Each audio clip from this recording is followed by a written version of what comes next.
नमस्कार संस्कृतम साथियों, मैं पुष्पा यादव आप सभी साथियों का अपने लक्ष्य संस्कृतम चैनल में हार्दिक स्वागत करती हूँ। साथियों, जैसा कि हम संधि प्रकरण पढ़ा रहे हैं आप लोगों को, टीजीटी के सिलेबस में जो संस्कृत व्याकरण प्रवेशिका है उसी के आधार पे हम संस्कृत व्याकरण में संधि का अध्ययन कर रहे थे। तो संधि में हम जो है क्रम से सारी संधियों को पढ़ा रहे हैं और आगे भी पढ़ाएंगे। सारी संधियों को पढ़ाएंगे, कारक पढ़ाएंगे, समास पढ़ाएंगे। व्याकरण जो टीजीटी का जितना सिलेबस है हम सारे सिलेबस को कवर करेंगे, सब पढ़ाएंगे। बस आप लोगों का साथ हमें चाहिए, साथ अपेक्षित है आपका। तो आज हम जो है अयादि संधि पढ़ाएंगे। अयादि संधि में जो पहला सूत्र अयादि संधि का है वो एचो एवा यावा है। तो हम आइए चलते हैं अपने टॉपिक पे। एचो एवा यावा सूत्र हमारा क्या कहता है? तो सबसे पहले हम ये देखेंगे एचो एवा यावा में एच क्या है। एच में तो सबसे पहले हम विभक्ति देख लेते हैं। एचो में षष्ठी का एक वचन है और एवा यावा में प्रथमा का बहुवचन है। एच क्या है? एच हमारा एक प्रत्याहार है जो माहेश्वर सूत्र के दूसरे और तीसरे और चौथे नंबर का जो हमारा सूत्र है एवोंग ऐ औच, उसी में एच प्रत्याहार के वर्ण आ जाते हैं। यानी एच किसे कहते हैं? तो एच में ए ओ ऐ औ चार वर्ण आते हैं। इन्हीं चारों वर्णों को हम एच कहते हैं। क्या कहा जाता है? एच कहा जाता है। ए ऐ ओ औ को क्या कहा जाता है? एच कहा जाता है, या कहिए ए ओ ऐ औ को एच कहा जाता है।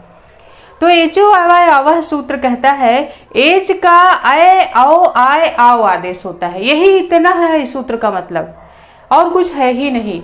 एच का क्या होता है? ऐ औ आय आओ आदेश हो जाता है। लेकिन कब आदेश होता है?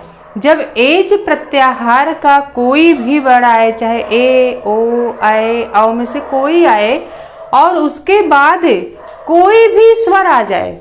स्वर का मतलब आ ई उ री री ए ओ ऐ औ में से कोई स्वर आए, यानी पहले एच प्रत्याहार का कोई वर्ण हो, उसके बाद कोई भी स्वर हो, तो वह जो एच है उसका क्रम से ऐ औ आय आओ आदेश हो जाता है। क्रम से मतलब है कि एच में अगर ए आया है उसके बाद कोई स्वर आए तो ए का ऐ आदेश हो जाएगा। ओ आया है उसके बाद कोई स्वर आए तो ओ का औ आदेश होगा। ऐ आया है और इसके बाद कोई स्वर वर्ण आए तो ऐ का आय आदेश हो जाता है। और ओ आए और ओ के बाद कोई भी स्वर आए तो ओ का औ आदेश हो जाता है। यही अयादि संधि में एचो एवा यावा सूत्र की परिभाषा है। यहाँ हमने परिभाषा भी लिख दिया है। एच क्या है? ए ऐ ओ औ ये एच है। कह रहा है एच के आगे कोई भी स्वर आवे तो एच का क्रम से ऐ आय औ आओ आदेश हो जाता है। यही इस सूत्र की परिभाषा है। अब हम इसको उदाहरण के माध्यम से आपको समझाते हैं कैसे होगा। तो जैसे हमारा बाबूराम सक्सेना में दिया है उदाहरण, एक है हरे। हरे क्या है? जैसे उदाहरण हमारा पहला उदाहरण है हरे। हरे का जब हम संधि विच्छेद करेंगे तो हो जाएगा ये हमारा हरे धन ए। हरे धन ए हमारा इसका संधि विच्छेद होगा। और हरे में भी, हरे में कौन सी विभक्ति? हरे क्या है? हरे जो है चतुर्थी विभक्ति का एक वचन है। ये हरे में गे सुप है। गे सुप है। सुप जानते होंगे आप, सुप और तिंग होते हैं। सुप में कितने वर्ण होते हैं? 21। और तिंग कितने प्रकार के होते हैं? 18। सु और जस, अम और सस, टा भ्याम भीस, गे भ्याम भैंस, गेस भ्याम भैंस, गेस ओस आम, गी ओस सुप। ये जो सुप प्रत्याहार है, सुप है, इस सुप में जो है कितने हो गए? 21 हो गए। सातों विभक्तियों में 3-3 वचन यानी 21 हो जाते हैं। और तिंग कितने हैं? 9 प्रश्नपदी में होते हैं और 9 आत्मनेपदी में होते हैं। 18 भेद होते हैं तिंग के।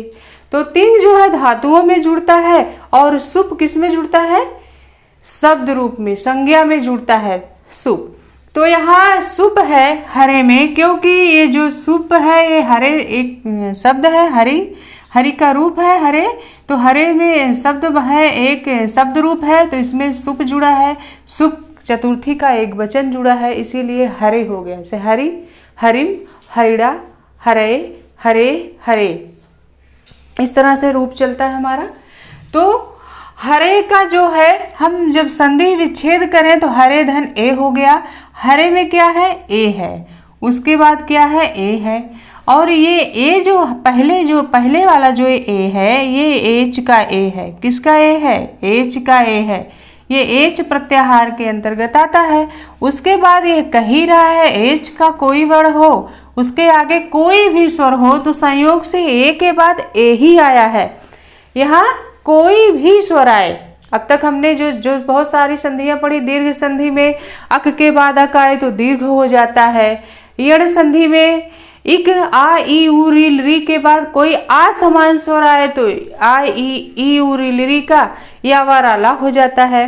लेकिन अयादि संधि कह रहा है यदि एच प्रत्याहार का कोई वर्ण आए, उसके बाद कोई भी स्वर आए, यानी आ, ई, उ, आ समान स्वर से मतलब नहीं है, बल्कि कोई भी स्वर आ जाए, आ आए, ई आए, उ आए, री आए, ली आए, या ए के बाद ए ही आ जाए, ए आ जाए, ओ आ जाए, औ आ जाए, तो भी इस एज का क्रम से क्या आदेश होता है? ए आदेश हो जाएगा। तो ये एज, ए हरे में जो ए है ये एच का ए है, उसके बाद संयोग से यहाँ ए ही आया है, तो एचो यवा यावह सूत्र से ए का यहाँ कौन सा आदेश हो जाएगा? ए का यहाँ आय आदेश हो जाएगा। किस सूत्र से? एचो यवा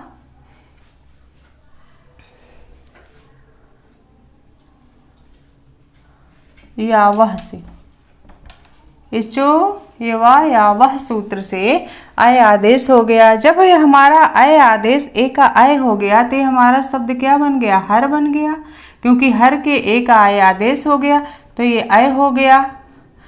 और फिर क्या है आगे? ए है। आगे कौन सा स्वर है? ए है। फिर जब हम इन वर्णों को जोड़ देंगे तो क्या हो जाएगा? हा, रा, आ आया रा में तो पूरा रा हो जाएगा। या लिखेंगे, या हलंत युक्त है, ए आया या में तो ए की मात्रा लग गई, ये हमारा शब्द ही बन गया क्या? हरे। हरे हमारा शब्द बना। और हरे में कौन सी विभक्ति है? हरे में कौन सी विभक्ति है? चतुर्थी का एक वचन है, चतुर्थी का एक वचन है। और ये हरे किस सूत्र से सिद्ध हुआ है? एचो एवा यावह सूत्र से सिद्ध हुआ है। और हरे में कौन सी संधि है? अयादि संधि है। अब हम अगला उदाहरण और देख लेते हैं। जैसे जैसे हम समस्त उदाहरणों को बताते जा रहे हैं, आप परिभाषा लिखिए और सेम वैसे वैसे सभी उदाहरण को अपने नोट्स में जरूर शामिल कर लीजिए, जरूर नोट कर लिया करिए। अगला उदाहरण हमारा है, अगला उदाहरण है हमारा नायकः। नायकः, नायकः है। नायकः का जब हम संधि विच्छेद करेंगे तो नए धन अकह हो जाएगा। अब ना में क्या है? अय है, तो हम इस अय को निकालेंगे, ना से अय को निकाल लेंगे तो ना हलंत युक्त हो जाएगा। फिर अय के बाद आ आया है और यहाँ अयादि संधि कह रहा है यदि एच प्रत्याहार का कोई वर्ण आए, उसके बाद कोई भी स्वर आए, तो उस एच का जो वर्ण है क्रम से अय अय आओ आय आओ आदेश होता है। तो यहाँ अय आया है तो क्रम से अय का कौन सा आदेश हो गया? आय आदेश हो गया। जब आय आदेश हो गया तो ये हमारा क्या शब्द बना? आय आदेश हो गया। फिर हमारा ये ना हुआ, धन आय हो गया, क्योंकि आय के स्थान पे आय आदेश हो गया। धन अकह शब्द आगे जोड़ देंगे। फिर हम शब्द बनाएंगे, ना में आय आके जुड़ा तो ना पे आ की मात्रा या में आके अकह का आ जुड़ा तो पूरा या हो जाएगा और कह जोड़ देंगे तो हमारा शब्द बन गया नायकः। नायकः की सिद्धि एचो अयवायावह सूत्र से हुई और इसमें कौन सी संधि है? अयादि संधि है। अगला उदाहरण हमारा है विश्वविहि। अगला कौन सा उदाहरण है? अगला उदाहरण है हमारा विश्वविहि। विसृणवीह शब्द है। विसृणवीह का जब हम संधि विच्छेद करेंगे तो क्या हो जाएगा? विष्णु धन इह हो जाएगा। विष्णु धन इह। अब विष्णु शब्द है, विष्णु के ड़ा में क्या है? ओ है। विष्णु के ड़ा को ओ को हम निकालेंगे, उसके बाद इह कोई भी स्वर आए, ई आया, तो ये जो यवा यावह सूत्र से इस ओ का कौन सा आदेश हो जाएगा? आओ आदेश होगा। क्रम से होता है ये आदेश, क्रम से। यहाँ देखिए लिखा क्रम से आदेश हो रहा है, यानी ओ है तो आओ आदेश हो जाएगा। तो ये हमारा शब्द क्या बन गया? विष्णु हो गया, क्योंकि विष्णु के ओ का ओ निकल गया तो हमारा विष्णु शब्द बना। उसके नीचे हलंत लगाएंगे, फिर इसी ओ का औ आदेश हो गया है। फिर आगे इह शब्द है। फिर हम इन वर्णों को जब जोड़ेंगे तो विष्णु आ अड़ा में आया तो पूरा विष्णु हो गया। वाह है, वाह में ई हर जो स्वर है वाह पे में आके जुड़ा तो वाह पे हरस्व ई की मात्रा लग गई, और हा आगे है तो हा हम जब जोड़ेंगे तो हमारा शब्द बन जाएगा विष्णु विह शब्द बना। क्या बना? विष्णु विह शब्द बना। विष्णु विह शब्द में कौन सी संधि है? आयादी संधि है।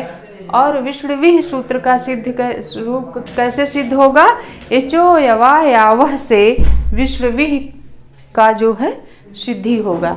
फिर अगला हमारा है, अगला उदाहरण है, इसमें अगला उदाहरण दिया है विष्णवे। विष्णवे को भी हम देख लेते हैं, विष्णवे को भी देखते हैं। विष्णवे का विच्छेद कैसे होगा? विष्णवे शब्द है हमारा विष्णवे। विष्णवे का जब हम संधि विच्छेद करेंगे तो हो जाएगा विष्णु धन ए, यही होगा। विष्णु धन ए होगा, तब विष्णु का जोड़ा हमें क्या है? ओ है। उसके बाद स्वर वर्ण ए आया है, तो यचो यवा यावह सूत्र से यावह सूत्र से ओ का कौन सा आदेश हो जाएगा? आओ आदेश हो जाएगा। फिर हमारा क्या शब्द बना? विष्णु के ओ का जब आओ आदेश हो गया, आदेश हुआ तो ये विष्णु शब्द बना, विष्णु शब्द बचा, और औ हो गया, और उसके बाद क्या है? ए है। फिर हम जब शब्दों को जोड़ेंगे तो विष्णु आ आया ड़ा में पूरा ड़ा, वा ए आया वा में तो विष्णवे, ये रूप बना।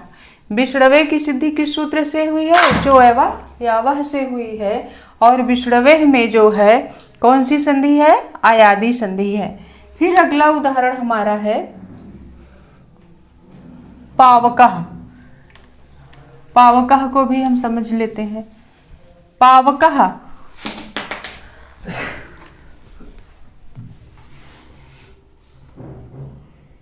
पावकः पावकः को जब हम विच्छेद करेंगे तो पौ धन अकह हो जाएगा। पा में क्या है? औ है। उसके बाद क्या है? अकह का आ है। इचो यवा यावह सूत्र से औ का कौन सा आदेश हो जाएगा? आओ आदेश होगा। और इधर पा के औ का जब आओ आदेश हो गया तो पा हलंत युक्त हो जाएगा। फिर आगे अकह शब्द है। हम जब शब्द बनाएंगे तो पा में आ जुड़ा तो पा पे आओ की मात्रा वाह में आ आके जुड़ गया तो पूरा वाह हो गया, हलंत हट जाएगा, और कह शब्द जुड़ गया तो क्या बना? पावकः।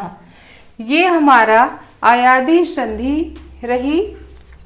और आयादी संधि के ये समस्त जो है उदाहरण हमारे थे। क्या है? आयादी संधि के ये उदाहरण है।